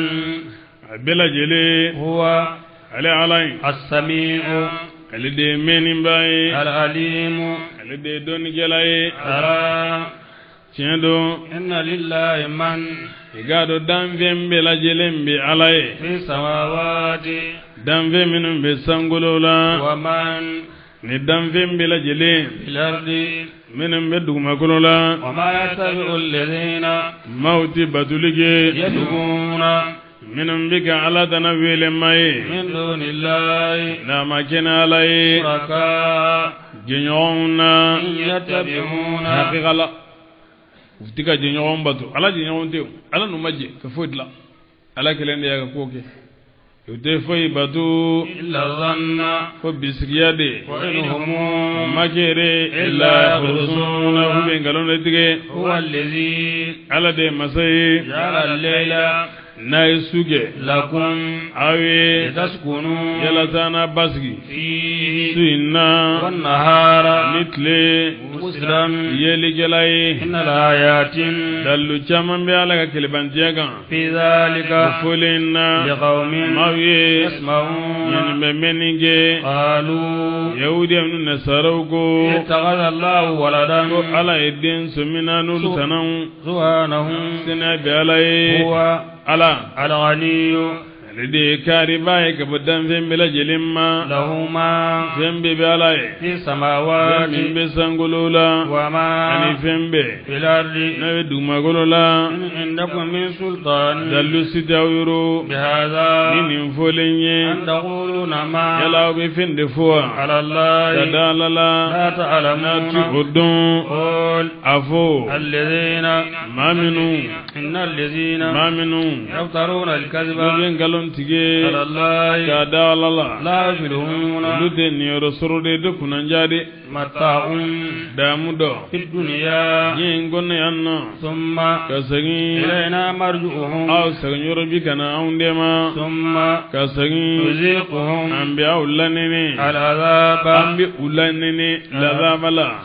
السديد min ka gɛlɛ بما ni fɛn saw ye كانوا n'o kɛra yakifuruna n'u bɛ kafiriya واتل نبأ نوح bisimilahi واتل نبأ نوح i ka n'u ka kibaruya kalan عليهم u kan إذ tuma min قال ni nuhu ko لقومه a ka mɔgɔw ma يا قوم ya ne ka maaw إن كان كبر مقامي nka n'a kɛra كبر مقامي ne ka sigili gɛlɛyara عليكم aw kan وتذكيري ni ka wajuli بآيات الله ni ala ka ayaw ye وعلى الله توكلت ne ɲigi da ala kan وأجمعوا أمركم a y'a ka ko bɛɛ lajɛlen fara ɲɔgɔn kan وشركاءكم a n'a jɛɲɔgɔn bɛɛ lajɛlen a k'olu wele n kama ثم ka segin لا يكون أمركم a ka ko kana kɛ أمة dugufɛn ye عليكم ala ثم ka segin اقدوا a bɛɛ lajɛlen ka tɛmɛ إلي kana n ma ولا تنزلون a kana n makɔnɔ فإن تولوا ni aw y'a kodi ka ne ka wajuli ma ما سألتم ni dun ma aw deli من أجر sara foyi la إن ne ka أجري sara ma kɛ إلا على ko الله ala de kan وأمرت u ye ɲamaruya de أن أكون n ka kɛ من المسلمين silamaw do ye فكذبوه u y'an nkalontigiya ونجيناه an y'a kisi ومن ni mɔgɔ min معه n'aw faralen b'o kan في الفلك jikankolon na وجعلناهم an y'u kɛ خلائف nɔnabilaw ye dugumakolo la وأغرقنا الذين an ye mɔgɔw to ji la كذبوا maa minnu nkalontigiyara بآياتنا n'an ka ayaw ye فانظر e ka filɛli kɛ كيف cogoya min كان عاقبة ni المنذرين bagabalimɔgɔ laban kɛraw ye ثم ka segin بعثنا رسلا an ye kiraw ci من بعده nuhu tɛmɛnen kɔ إلى قومهم ka t'u ka mɔgɔw ma فجاءوهم u nanu ma بالبينات ni mu'jizaw ye فما كانوا o ma kɛ ليؤمنوا n'o bɛ limaniya بما ni fɛn ye كذبوا n'o nkalontigiyara به n'o ye من قبل ka ko ninnu ye كذلك o cogoya in de la نتبع an bɛ nɔrɔli kɛ على قلوب المعتدين yadantew dusukun kan ثم ka segin بعثنا موسى an ye musa ci من بعدهم u tɛmɛnen kɔ وهارون an bɛ haruna إلى فرعون ka tɔrɔ firawuna ma وملئه ne firawuna ka jamakulu ma بآياتنا n'an ka aya kɔnɔntɔ ye فاستكبروا u y'u yɛrɛw kuncɛ bonya وكانوا u kɛra قوما maaw ye ne مجرمين junubukɛlaw ye فلما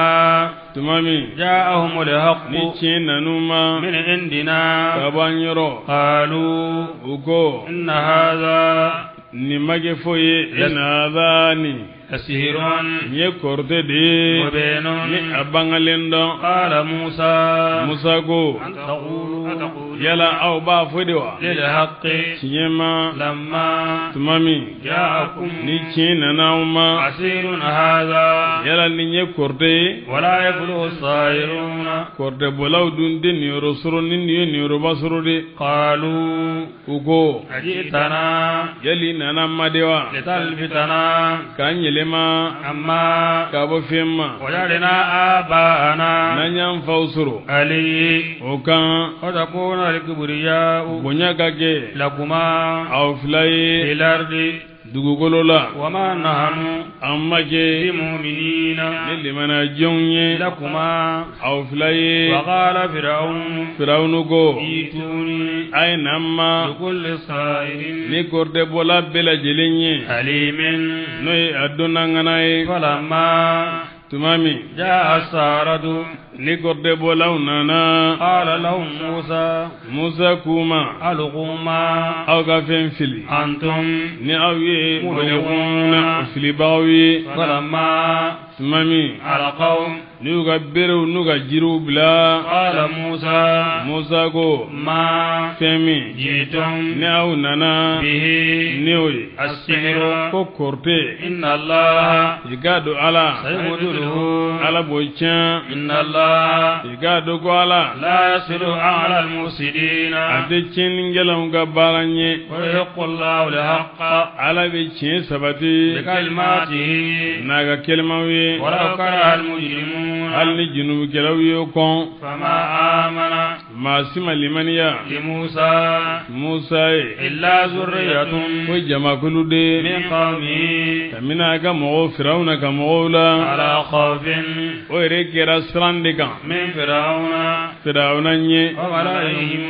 n'u ka jama أن يفتنهم a kana n'u jarabi وإن فرعون firawuna in لعال yɛrɛ kunjɛbanya b'a dɔn في الأرض misran dugukolo la وإنه firawuna in لمن المسرفين dantemikɛwalebaw do do وقال موسى musa ko يا قوم yaa ne ka mɔgɔw إن كنتم n'aw kɛra آمنتم n'aw limaniyara بالله ni ala ye فعليه توكلوا a y'a jigi da ala kan إن كنتم n'aw kɛra مسلمين silamɛw ye فقالوا u ko توكلنا an y'an jigi da على الله ala kan ربنا ala min y'an man ya an ma لا تجعلنا i kana n kɛ فتنة jarabuna ye للقوم maaw ye الظالمين min dɔnnikɛlaw ye ونجنا i ka anw kisi برحمتك n'i ka hinɛ ye من القوم ka bɔ maaw ma الكافرين min ye kafiriw ye وأوحينا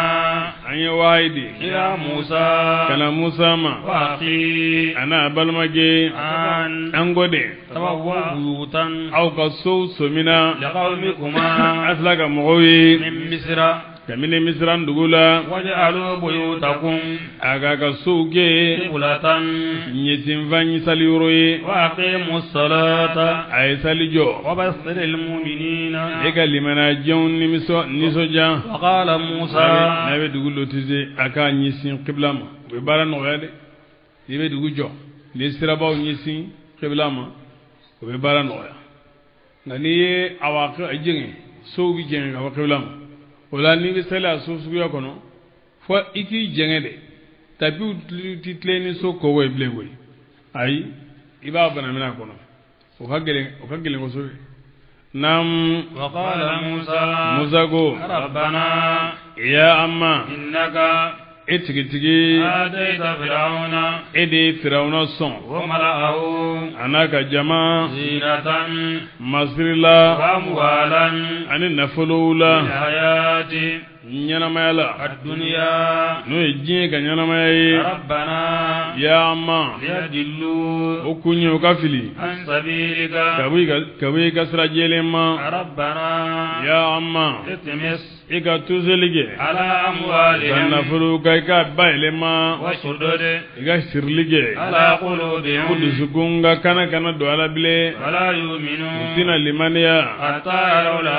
k'u ka العذاب lazaba de الأليم تسليما توروغا بون قال الله تعالى كما أجيبت دعوتكما abati uya flaga do jabi sab Musa kumbi ka do ge Haruna kumbi ka fo amina واستقيما aitli ولا تتبعان سبيل la الذين tatabi'an aw flaga na batuluge سبيل الذين ma ugasrala لا يعلمون ma minun den ka kiridon وجاوزنا البحر anye baji tige ببني إسرائيل Israel dewi فاتبعهم فرعون Fir'aunu tugurugo وجنوده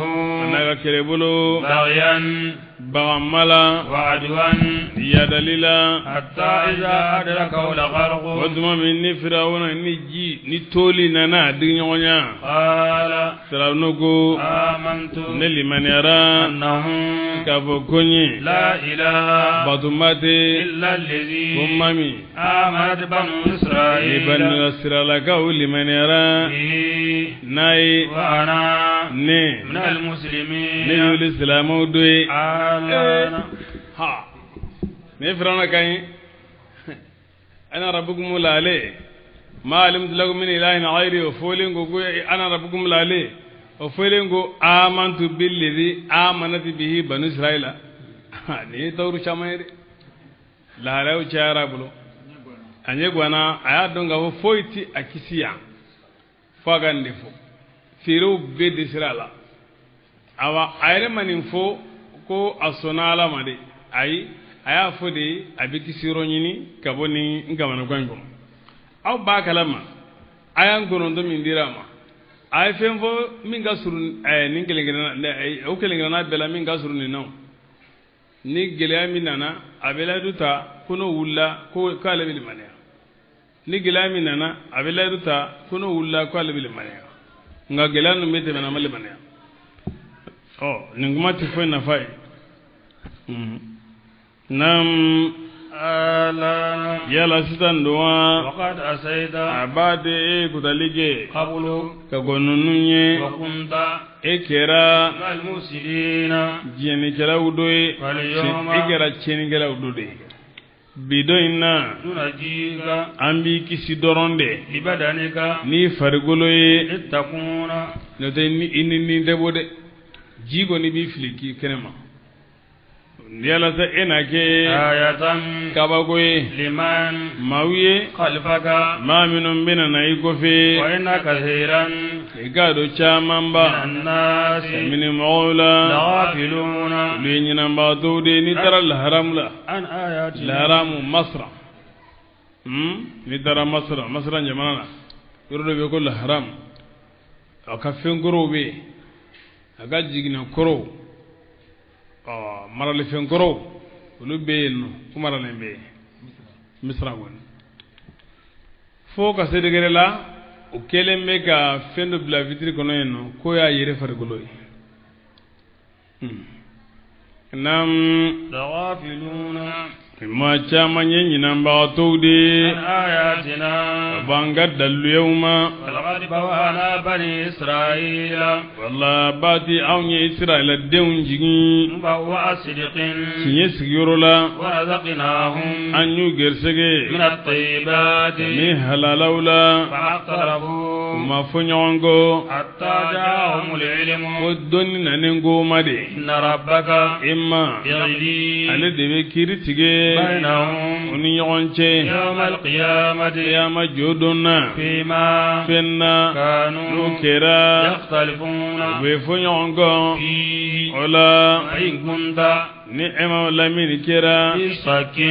ni kera sika de la مما kamini fenye أنزلنا na nyo jigi إليك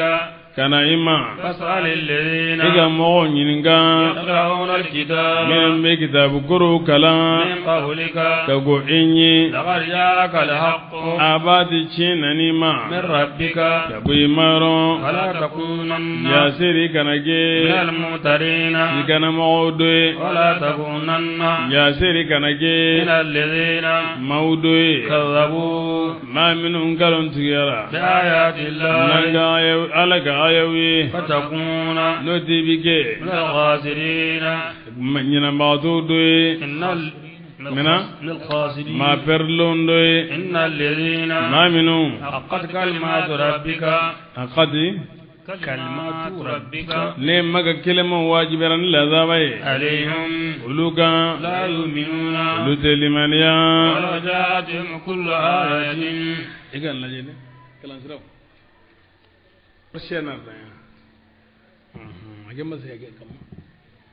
inda kana gitu sukon ne bismillah ولقد جاءتهم كل آية qur'ana kalan sira kacha ayat ma dolani ambi ka fache warshi ka kalan sira dela ambo o famedi la melikala o mago tafsiru chawon be abiya kalimatu de na wari da ata ne do biga fa ma fi ga banga kalan sira minu biga bu nam ولو جاءتهم كل آية ni kaba ko bela jelen kun nanuma حتى يروا العذاب utison fuka yangata unyena الأليم min doro ka bon ولو كانت قرية فلولا كانت قرية duguna koli ka ke آمنت ne duwen limaniyara ونفعها إيمانها naga limanaya ya nafa إلا قوم ko يونس yunus ga mo لما ko suratu yunus awale ala kana be jumando de nam bismillah لما tumami آمنوا no lulli man yara كشفنا عذاب الخزي aw ye maluya kalladaba wuli عنهم kabuma في الحياة nyanamala الدنيا nukuntala kasrun ومتعناهم anyu dam إلهي da wadiduma ولو شاء na ربك kunyi maja لآمن من dan fembela jelen gumbe limaniya في الأرض minum be dugmagolola كلهم bela jele aljanna ubi أفأنت lenga ululi manara yunus ka mo ulu de limanara naam lazaba kunyengira ukan komi na fu ma bi ga fini don jogo mi ka fambela jele labo nga yunusu alere kun ndangane raka fu lazaba bina gundangane ni lazaba naliye ukoson alaikum ya dugubla lekelenga dugubla koko yunusu masiya wala ko ay ko masiya na awa ko ya chogoro ne o bora kata ko ngono uyere unu muso ni gwadim sen ni bon yuga ala delfinu do ka limane banga ni tubu ka farafara like bangi ba muso na denche ni bon